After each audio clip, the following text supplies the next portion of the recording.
The Tholian Web is one of my all-time favorite Star Trek episodes.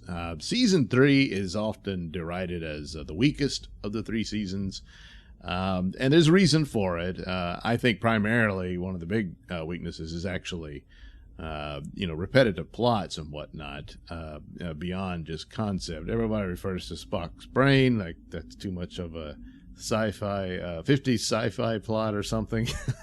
But I'll be damned, I think it works in a lot of ways. I understand the criticisms and what flaws there may be, but I still enjoy it, and so that makes me obviously biased as a old school Star Trek fan, and my affection for the charm of this show. And that's similar to my comments to like Doctor Who and all that it mostly survived on that charm that they created with the cast and whatnot. And so even when it's a weak episode, I still like it and all that. But here, Tholian Web, I think, stands up to the best of Star Trek.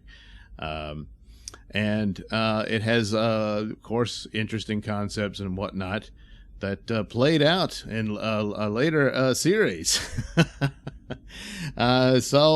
Basically, it just has one of the factors that I always liked. I loved shows that involved other Federation ships, and this is another one we get where the Enterprise is looking for its sister ship, the Defiant. And they come into this area of space that's uncharted to them. It's a strange place to be, and there's some bizarre effects within it. And apparently, it's like it's not. There's no wormhole that you see or anything, but it's sort of unstable in that area of space. That they come upon the Defiant, and it's caught up in this. And it's slowly drifting the Defiant off into another universe. Now, spoiler, we'll later learn in Enterprise that it traveled not only in space to another universe, but back in time into the Mirror Universe, where the evil version of Captain Archer will come upon the Defiant. So that's where it ended up. But the effects of this weird, unstable area of space does all kinds of hazards to the central nervous system, as you will, of the crew. And slowly but surely they go insane and become violently insane, have hallucinations and whatnot. And you always know someone's going insane when their eye view is the fisheye lens look. So they come upon the ship, and that's one of those interesting, creepy things when they come upon a derelict ship. And something's wrong, and they go in and everyone's dead. They're all dead, and not only are they dead, they appear to have killed each other, literally with their hands around each other's necks and all that sort of thing. We do get to see Kirk and crew in spacesuits, so that's cool. Later learned that when they had the big auction of all the old Star Trek props, apparently McCoy's suit was the only one that had survived, so someone got that. So anyway, there they are, they're investigating it, and after a while, McCoy notices that some of the material is disintegrating, or it's fading. One of the patients, his hand goes right through him, a table, and all. He says, hey, the ship's fading out, and so they got to leave. Well, there's a problem. The transporter is being affected by this unstable environment, and so it's going to be difficult. And Scotty thinks, I think I can get 3 of you, but one of you is going to have to stay behind. So, of course, Kirk, the hero, says, all right, I'll stay behind. And so off they go. And Kirk doesn't make it back. And in fact, the entire ship fades away. So, oh no, they've lost Kirk. Well, Spock theorizes that they've caught him in the transporter beam, and he thinks when the phase happens again, they have a shot at beaming him back. So he calculates this will take 2 hours.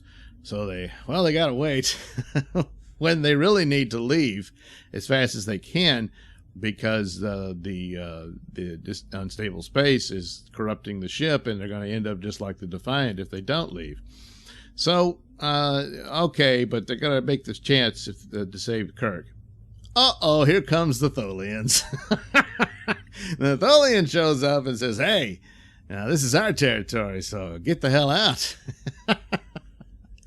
So Spock explains the situation. They said, all right, you've got another hour or whatever, and then that's it. You got to leave. So they make their attempt to get Kirk, and it doesn't work because Spock again theorizes that the Tholians interrupted the area. So by doing that, it changed Kirk's position, and at that point, Spock believes there's nothing they can do. Meanwhile, the Tholians are tired of them sitting around, so they attack. Spock returns fire. McCoy argues that, hey, you shouldn't have done that. We should have just left, and now you've gotten us in a battle with them. And the ship is in no position to be doing that because the engine power is now being corrupted and everything, and they can't just warp out. So here comes another Tholian ship, and that's when they do their Tholian web.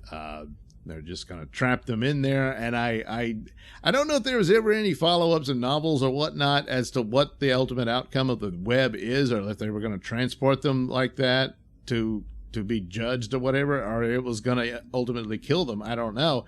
But it certainly would have trapped them in that space. And I have to conclude that the Tholians were certainly aware of the conditions and figured they would just leave them to their doom to disintegrate into it.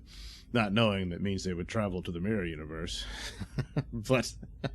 but they wouldn't survive because they would all kill each other, except, of course, Dr. McCoy finds a cure. It looks like the cure is some sort of grape juice. It turns out it's some diluted nerve killer from the Klingons or something like that. So, but Scotty likes it because it'll go good with scotch. So that's what they do. Meanwhile, all of a sudden, people like Uhura sees Kirk floating around like a ghost. And they think, oh, no, poor Uhura, she's succumbing to the conditions that's driving her crazy. Chekhov had already gone insane and attacked Spock. And there was a funny scene with the fisheye lens where Spock's trying to get him to snap out of it. And they show the Chekhov is like, oh! Spock looks particularly evil in the fisheye lens view. But anyway, so, of course, it really is Kirk. It's not his ghost. He's just trapped in between universes. And so, once again, thank God Spock's there. So they theorize there's a way to bring him in, but they still have only a little bit of time in order to do it because his oxygen will run out in his spacesuit. How that maintains itself when he's fading in and out, I don't know, but we'll go with that. And so they're able to do it. Now, they escape the Tholian web because it hasn't been completed yet. And I always thought, boy, they just dematerialized like the TARDIS or something. But I guess the push that Scotty did, it did it in such a fast manner that they, you didn't see them leave. I'm not sure. But it works, and it forces them out of the area to a safer distance. With the transporter activated, Kirk went with them, and they were able to materialize him on the transporter pad. And there he is. Now, the added bonus of this is, like I said, the charm of the show often carries it, even when the plots are weak or what have you.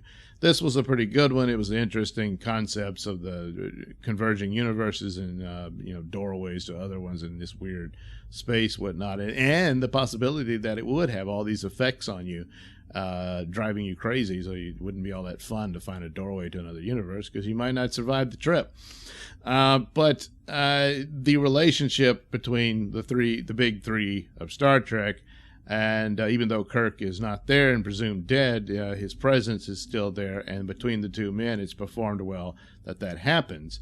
And the difficulties between the two, McCoy and Spock, and yet at the same time, they reach an understanding. And even though McCoy puts on like he really can't stand Spock, in the end, he does care for the man and his understanding of his position and admits it as such.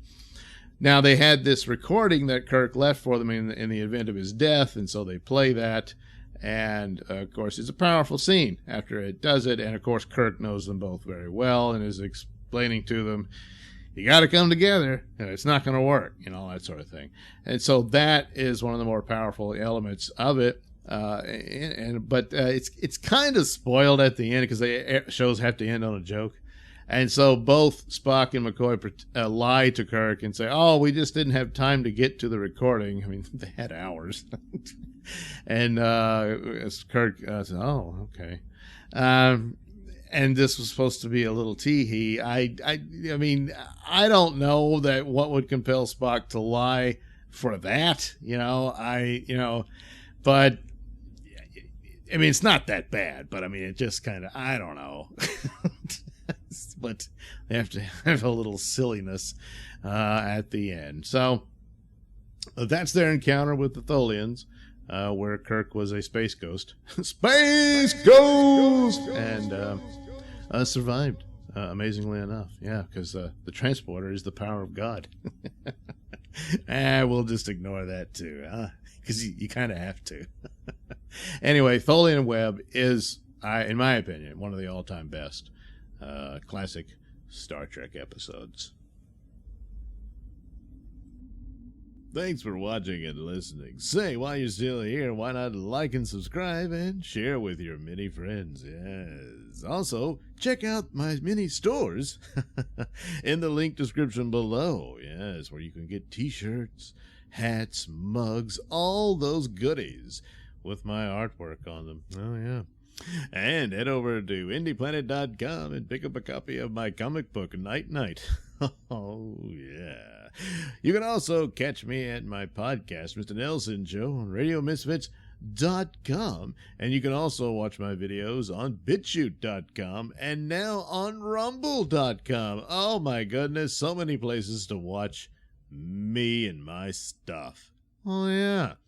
And if that's not enough for you, well, you can follow me on many social media platforms and say hi to your old pal, Mr. Nailsin.